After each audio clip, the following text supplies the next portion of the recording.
Hey everybody, what's going on? Clint and Ti here. We got a chance to go see Ghost in the Shell We did. a little early. It was better than I thought it was going to be, but obviously going into this movie, there's this huge whitewashing controversy. Yes. And, you know, there's two sides to it. Even the director of the anime film from 1995 has been like, look, it's a cybernetic organism, you know, she's a cyborg, she's not any particular race. So there have been arguments made in both directions. The problem with this movie is they make the argument against the whitewashing 10 times worse by a very specific choice that we can't really get into because it'll get very spoilerlicious on you guys. But they make a specific decision within the plot of the film that makes the whitewashing thing magnified and far worse than it was heading into this film. What's strange is the movie itself, I thought was pretty good. Yeah. I think Rupert Sanders he's got a great eye as a director, and it's not. You see a lot of movies. I personally think Joseph Kosinski's like the Tron and the Oblivion,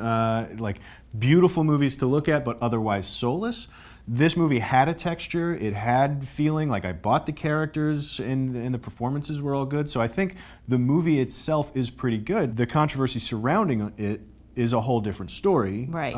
And yeah, like you said, there was a weird, it was almost a lack of a choice. But as a consequence of not making a choice, they made the whole thing so much worse. Right. And I wish we can't really get into it in more detail than that. There was a way to save this particular plot point and make it really cohesive and strengthen the story overall, and they went a different direction with it, and it was such a facepalm cringy moment. They were sitting right there for them to take ownership of the movie, and they just whiffed. Yeah. Overall, though, I do think the movie is actually pretty good. It's entertaining. It has a little bit of pacing issues, but I've seen far worse. Visually, it takes a ton of cues from the original anime. So if yeah, you're a fan there are of the, frames that you can tell are basically just lifted from the original anime. in a Zack Snyder 300 kind of way. Like it is a carbon copy in some scenes of the anime. The story they're telling is very different. But with some of the same beats, just placed differently throughout. Repurposed. So it should not be a prerequisite to go into this movie having seen the original anime. That's utterly ridiculous. You should be able to go in as an uneducated moviegoer on what the history of this franchise is and just be able to enjoy the film. And I think it does stand on its own. However, I think you will have a very differently nuanced experience if you have seen the anime prior to seeing this. The dogs. Yes. There were so many basset hounds in this movie. It was ridiculous. It was like, because that was honestly one of the clearest memories of the anime. Is that close up of the basset hound, the big floppy eared basset hound, and they're all over the movie, which I got a kick out of. But yeah, overall, it's a good movie, and where you land on the whitewashing of the movie will obviously temper how you feel about this movie. Even while being pretty good, it is by no means groundbreaking. There were so many, not just images, but actual story beats that are well-trodden road. We've seen these types of things before in movies like the original anime, Blade Runner, The Matrix, ROBOCOP, the list goes on and on. So these ideas of man trying to come to terms with technology, even in Terminator, which I can't believe I almost left out as one of my freaking favorite movies ever. There you go. But this idea of man grappling with the evolution of technology and the blurring the line between man and machine, we've seen this before. I do think they dipped their toe into some more modern conversations in this than the anime thought about doing. Certainly in a sort of more insightful way than I think the anime did. There's some gender politics that they deal with. The idea and the notion of consent is dealt with in a pretty on the nose way, but in a way that is definitely very present. So they did update the politics of the story and sort of some of the issues that they deal with. And I dare say they did so in a more artful way than the anime, because one thing that kind of bogs down the anime, in my opinion, is that it's so many monologues. There's so many speeches being given by characters where they're just basically giving exposition, and I feel like the movie tended to work around that and make the exposition a little bit more cohesive within the actual plot moving forward. So yeah, all that to say, it's a pretty good movie. Now, for us, what we're going to start doing with our reviews is we're going to move into a recommendation half of the review. So Review-mendation. A review-mendation. We thought about it for up to 10 seconds. So for my recommendation, I'm going to recommend that you all go back and watch Moon from 2009. It's Duncan Jones's film starring Sam Rockwell.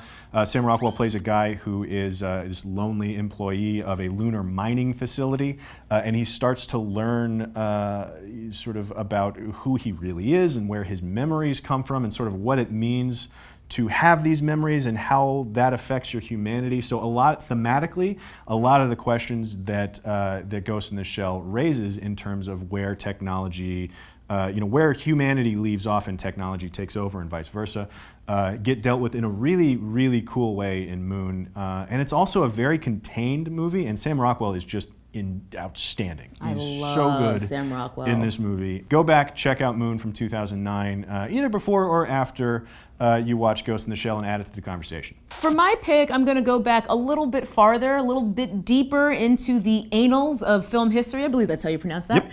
And I'm going to go with ROBOCOP. Nice. It's a classic film in every sense of the word, and it also is one of the hallmarks of addressing this issue of part human, part machine, and just kind of coming to grips with that.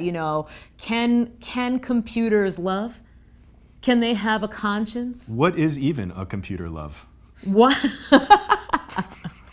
How do it love is the question. Pretty much anything by Verhoeven I'm down for, including Showgirls. In fact, we've done Showgirls and RoboCop on Movie Buzz, so if you really want to get into our annals, check out those old episodes. But yeah, if you haven't seen Ghost in the Shell yet, or if you saw it and you liked it, either way I recommend RoboCop, because it's a lot of the same themes and done so in a very interesting yet different way. Real pulpy Verhoeven violence, which is always a good time. So many squibs. All right, everybody, so that is what we thought of Ghost in the Shell, and that is also what we think you should go check out when you're talking about Ghost in the Shell, our review-mendations, if you will. And please, by all means, if you have a better title for this hybrid show we're doing, let us know about it in the comments below. If you can make it a longer word than review-mendations, you get extra points. That's the challenge. Just make it like supercalifragilisticexpialidocious kind of long. And make sure you guys let us know if you like this new format of reviews and seeing something in addition to or instead of, because we're just trying it out. It's a review-mendation experimentation. I am such a dad.